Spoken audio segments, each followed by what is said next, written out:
These are the down and out.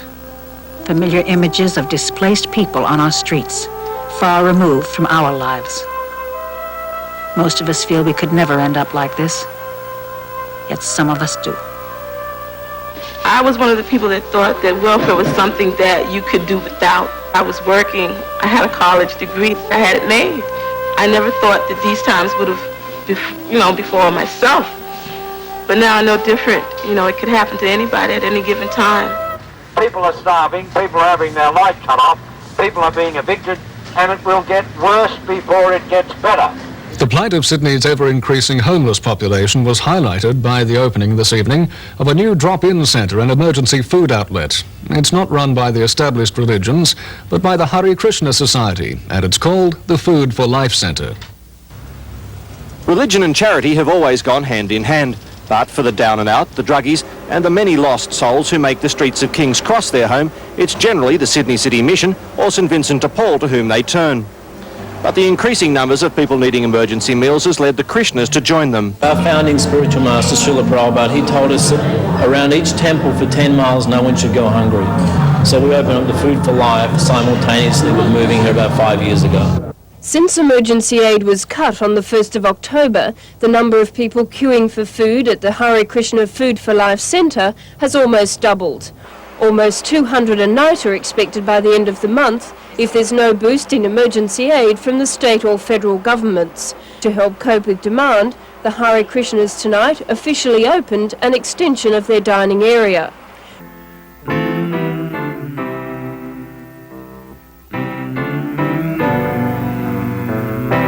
Lean on me when you're not strong, and I'll be your friend. I'll help you carry on, for it won't be long till I'm gonna need somebody to lean on. Please swallow your pride. The founder of the Krishna movement has said that no one, at least within a 10-mile radius of their temple, should go hungry. For 2 decades they've been working on this, but in the past few years their work with the hungry, particularly here in America, has proven that the lacto-vegetarian diet they've always embraced provides those most in need with more food for less money and far better nutrition than a meat-centered diet. And as far as your health goes, medical evidence indisputably indicates that you're far less susceptible to cancer, heart disease, and a host of other ailments with a properly balanced vegetarian diet. And just for the record, if the world as a whole reduced meat production by just 10%, we could release enough grain to feed 60 million people. We get back just 1 pound of beef for every 16 pounds of grain fed to the cows. I don't know how they cook it, but but it comes out real nice. You eat it a little bit, and then you eat a little bit more, and you start eating a little more and a little more, then you want to come over every day. And I do find it quite nutritious, and it does come in handy for me, I like it a lot. The diet consists essentially of grains, fruits, vegetables, and the full range of dairy products, including cheese, butter, yogurt, cream, and milk. Because meals are carefully balanced, cholesterol counts are kept below 120. They emphasize protein, fiber, and carbohydrates, and avoid processed foods as much as possible. They receive free government surplus food in some cities and often get food donations or reduced rates from merchants. Foodstuffs from their own farms are also available for this project. Between Detroit, New York, Dallas, Los Angeles, and many other American cities, they serve over 20,000 free meals per week. The amount of nutrition provided by a typical Food for Life meal, compared to, say, a hamburger or a hot dog, is dramatic to say the least.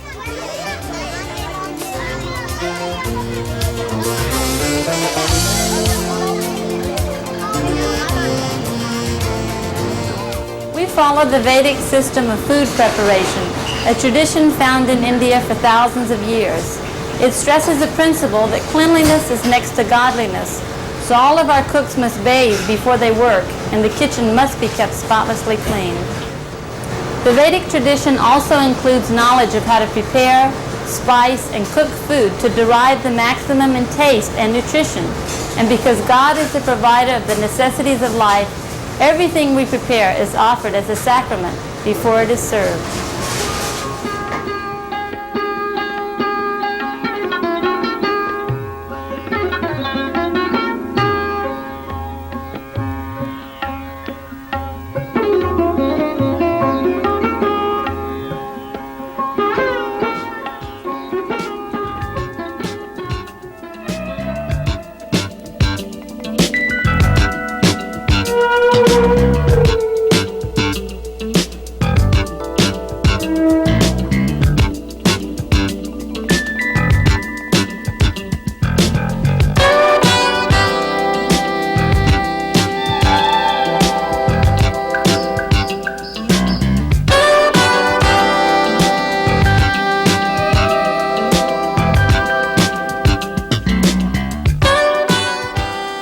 Hare Krishna Food for Life volunteers procure foodstuffs, transport them, cook them, and distribute them without the help of paid middlemen or professional agencies. They also advise families in need how to procure and prepare nutritious foodstuffs. Here in Ohio, devotees are dedicated to bringing the most highly nutritious food to the greatest number of people at the lowest possible cost. That's why the city of Cleveland gave them a $20,000 grant to feed the poor. They produce 4 basic meals that cost only 52 cents each, including transportation and all other cost. And all 4 yield adequate protein and calories.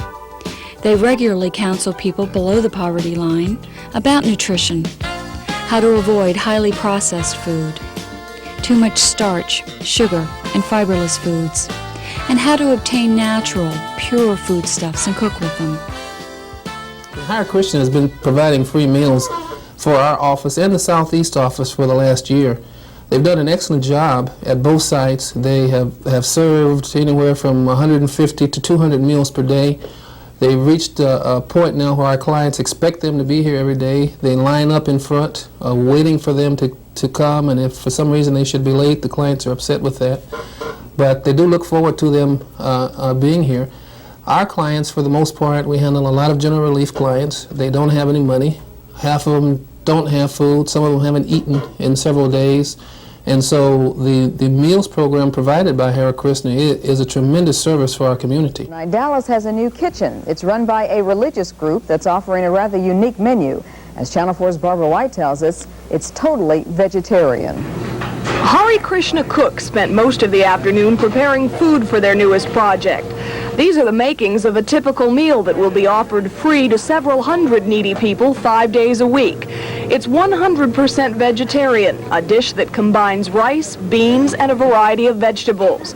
The food is transported from this kitchen to the soup kitchen several blocks away. Today's opening ceremonies drew the community's curious, as well as Dallas Councilman Craig Holcomb and the National Krishna Food Coordinator. The center is located in what is known as Little Asia. The area has a high population of Vietnamese and other refugees, and today they appeared anxious to take part in the vegetarian meal. Barbara White, News 4, Dallas. Today, not only are the Hare Krishnas accepted, they're actually being depended upon for their aid work in such places as Sydney's King's Cross, where they give 1,000 meals a week to down-and-out residents. This is a modern-day soup kitchen in Sydney's King's Cross, and just part of the charity distributed daily by the Hare Krishna movement around the world. Amongst the diners this night, the Reverend Ted Noss, whose wayside chapel just down the road has struggled to bring religion against the tide to the godless King's Cross for a generation. The temple here, not only would the chapel not be able to do its work effectively, but I think the whole community would suffer. The vast amount of meals served, I mean, what the government would have to do with so many hungry people without their continuous work, I think would be enormous. I think the money they save the community is measured in hundreds of thousands of dollars. Hare Krishnas, in a way, I think in the 21st century will fulfill the role that the Salvation Army fulfilled, say, in the 18th and 19th centuries. Tonight's opening of extensions to Hare Krishna headquarters by local MP Michael Yabsley highlights the urgent need for government funds to be channelled into this important work. I think the work that they are doing is marvellous, particularly in view of the fact that there is total independence from government and absolutely no desire to develop any dependence upon government.